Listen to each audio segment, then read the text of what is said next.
Hello मेरे प्यारे दोस्तों, कैसे हो आप सभी लोग। मुझे उम्मीद है कि आप सभी लोगों की पढ़ाई लिखाई बहुत अच्छे तरीके से चल रही होगी। आज मैं आप लोग को पढ़ाने वाला हूँ परमाणु संरचना, जिसको कहते हैं एटॉमिक स्ट्रक्चर इंग्लिश में। ठीक है, ये परमाणु संरचना में जितने भी अलग अलग वैज्ञानिक आते हैं और अपना सिद्धांत देते हैं, मैं सिद्धांत को नहीं पढ़ाऊंगा। सबसे पहले मैं आपको ये बताना चाहता हूँ कि आखिर में ये परमाणु होता क्या है, परमाणु का पूरा कॉन्सेप्ट क्या है। समझ में आ रहा है परमाणु का कॉन्सेप्ट क्या है? मैं कॉन्सेप्ट समझाना चाहता हूँ। अगर आप कॉन्सेप्ट समझ गए तो कौन सा वैज्ञानिक कौन सी बात बोल रहा है आप उससे अच्छे से कनेक्ट कर पाओगे। और नहीं तो इतने सारे वैज्ञानिक आएंगे कि एक वैज्ञानिक जो बात बोल रहा है अगला वैज्ञानिक ही उसकी बात को गलत साबित कर रहा है और आप उसी में कंफ्यूज हो जाओगे कि किसकी बात सही है किसकी बात गलत है। तो मैं चाहता हूं कि ओवरऑल परमाणु से संबंधित कुछ मूलभूत बातें बता दूं ताकि आपके दिमाग में रहे कम से कम।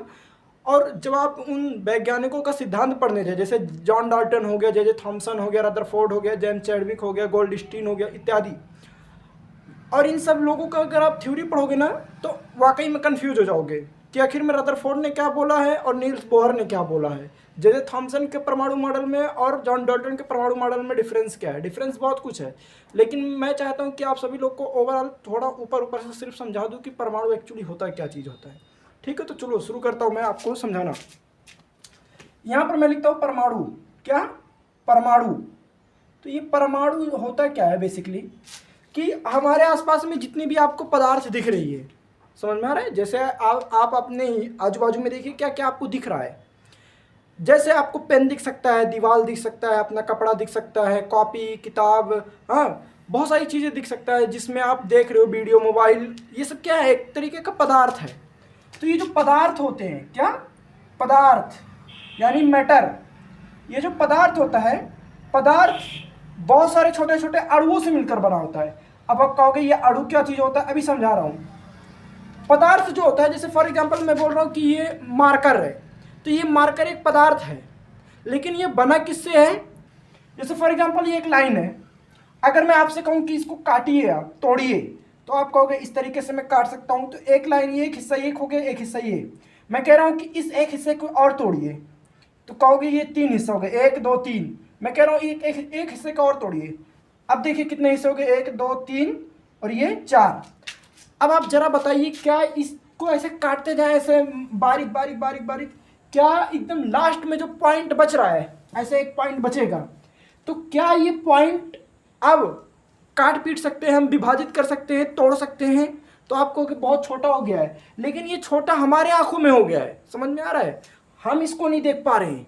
हमारे नज़रिए से आप देखोगे या आप अपने नज़रिए से देखोगे तो आपको हो सकता है ये क्या लगे, बहुत छोटा लगे, लेकिन जब इसी को हम जूम करके देखेंगे तो यही बहुत बड़ा दिखेगा आपको।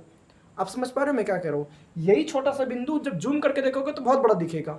फिर हम और किसी टेक्नोलॉजी जो भी हो, जो बारीक बारीक चीज़ों को काटती है, जैसे डीएनए को काटने के लिए अलग अलग जेनेटिक चीज़ों का उपयोग किया जाता है। समझ में आ रहा है? जैसे आप देखोगे कि सर्जरी करने के लिए पेट में या फिर घुटने में जो सर्जरी करने के लिए बारीक बारीक इंस्ट्रूमेंट होते हैं, इतनी छोटी छोटी नस को आपस में जो मांसपेशियों से जुड़े होते हैं उसको अलग करते हैं। देख रहे हो कितने एडवांस लेवल के इंस्ट्रूमेंट होते हैं।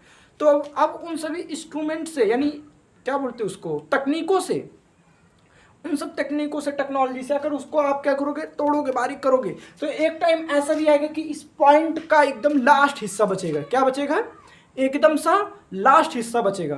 तो जो लास्ट एकदम हिस्सा बचा जिसको हम तोड़ नहीं सकते हैं और ज़्यादा हम तोड़ नहीं सकते हैं, उसको हम कहते हैं क्या? परमाणु कहते हैं। क्या कहते हैं? परमाणु कहते हैं। समझ में आ रहा है मेरी बात?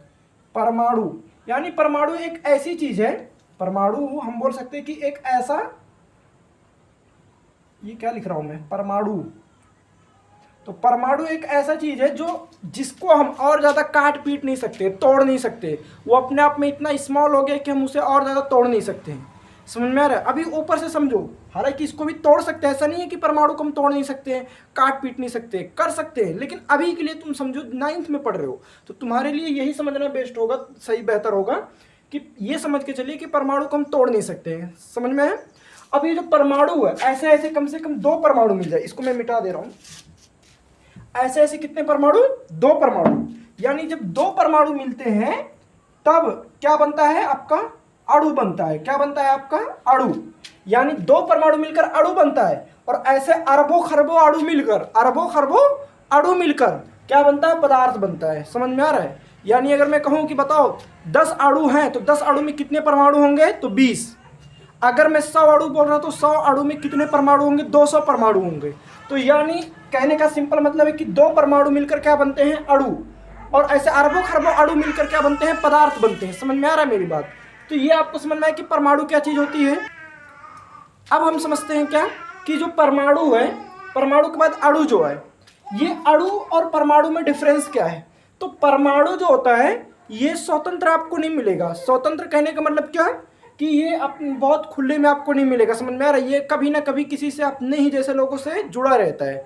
जैसे कुछ लोग होते नहीं हैं, उनको आप अकेले नहीं देखोगे, कभी ना कभी वो अपने दोस्तों के साथ या किसी न किसी सहपाठी के साथ, यानी वो एक ऐसा लड़का है जो अकेला कभी रहता ही नहीं है, उसको कोई ना कोई हमेशा घेरा ही रहता है, क्योंकि उसका ऐसा व्यवहार है कि वो हमेशा सबके बीच में उठता बैठता है। समझ में आ रहा है। वो कहीं भी बैठा रहेगा, 4 लोग उसको, जाहिर सी बात है, उसको घेर लेंगे, उससे बातचीत करेंगे, उठेंगे बैठेंगे उसके साथ।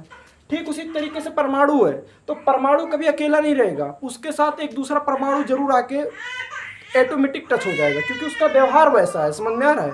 तो यानी परमाणु स्वतंत्र नहीं रह सकते, लेकिन अणु जो है आपके, ये अणु आपका स्वतंत्र रहता है। यानी ये मैं लिख सकता हूं ऊपर कि ये स्वतंत्र नहीं रहते हैं, और जबकि ये क्या रहते हैं, स्वतंत्र रहते हैं। समझ में आ रहा है। ये स्वतंत्र रहता है जबकि ये स्वतंत्र नहीं रहते। स्वतंत्र का मतलब समझ गया ना कि ये खुले में नहीं मिलेगा, लेकिन ये खुले में मिलेगा। अब अणु जो होता है, अब ध्यान से सुनना मेरी बात, मैं क्या बोल रहा हूँ कि जो अणु होता है, ये एक अणु आपको एक नतीजे स्वतंत्र नहीं रहता है, तो ये आखिर में पदार्थ बनता कैसे है। तो 2 अणुओं के बीच में, जैसे यहाँ पर 2 परमाणु है ना, तो यहाँ परमाणुओं के बीच में बॉन्ड बनता है। क्या बनता है, बॉन्ड बनता है। बॉन्ड मतलब समझते हो, अभी नहीं समझोगे, आगे समझोगे। बंध बनता है, और तब जाके परमाणु अणु में बनता है। फिर से मैं क्या कह रहा हूँ कि ये परमाणु जो है, फॉर एग्जाम्पल मान लो एक गोले की तरह मैं दिखा रहा हूँ, एक परमाणु ये, एक परमाणु ये, तो इन दोनों में आपस में जो ये बंध बनता है, बॉन्ड बनता है, इसको हम बंध बोलते हैं। तो ये इलेक्ट्रॉनों के बीच में बॉन्ड हो रहा है। नहीं समझ में आ रहा है। ये जो परमाणु है, ये परमाणु है, इन परमाणुओं में 3 चीज मिलता है आपका मुख्य रूप से। ऊपर से अभी 9th में पढ़ रहे हो, अभी बहुत ज्यादा मतलब डीप में मत जाइए। ऊपर से देखेंगे तो परमाणु में 3 चीज मिलेगा आपको। एक इलेक्ट्रॉन मिलेगा, एक प्रोटॉन मिलेगा, और एक न्यूट्रॉन मिलेगा। ये जो परमाणु है, ये 3 चीजों से मिलकर बना होता है, इलेक्ट्रॉन, प्रोटॉन और न्यूट्रॉन। इलेक्ट्रॉन के ऊपर जो चार्ज होता है वो निगेटिव होता है, इसके ऊपर पॉजिटिव होता है, इसके ऊपर कुछ नहीं होता, कोई चार्ज नहीं होता है। समझ में आ रहा है। तो अब यहाँ पर एक परमाणु ये है, एक परमाणु ये है। तो परमाणु जब आपस में मिलते हैं, मैंने अभी बोला है ना कि ये परमाणु जब आपस में मिलेंगे तब अणु बनेगा। तो जब परमाणु आपस में मिलते हैं तब वहाँ इलेक्ट्रॉन का साझा होता है। क्या होता है, इलेक्ट्रॉन का साझा होता है। लेकिन जब अणु और अणु, मान लो एक अणु ये है, और एक अणु ये है, तो जब अणु मिलते हैं तब बनता है पदार्थ। क्या बनता है आपका, पदार्थ। लेकिन यहाँ पर अणुओं के बीच में, परमाणुओं के बीच में इलेक्ट्रॉन का साझा हो रहा था, लेकिन अणुओं के बीच में कुछ साझा नहीं होता है। यहाँ पर एक फोर्स काम करता है। क्या काम करता है, फोर्स, यानी बल। वो बल कौन सा है, उसको कहते हैं वंडर वाल्स बल। क्या, वंडर वाल्स बल। समझ में आ रहा है। इसी को वंडर वाल्स बल कहते हैं। बल जो होता है ना, कई टाइप के होते हैं, जैसे आप सुने होंगे ना, ग्रेविटी एक बल है, इलेक्ट्रिक क्या बोलते हैं, विद्युत गुरुत्वीय बल, हिंदी में बोले गुरुत्वाकर्षण बल। उसके बाद एक होता है विद्युतीय बल, एक होता है नाभिकीय बल। समझ में आ रहा है।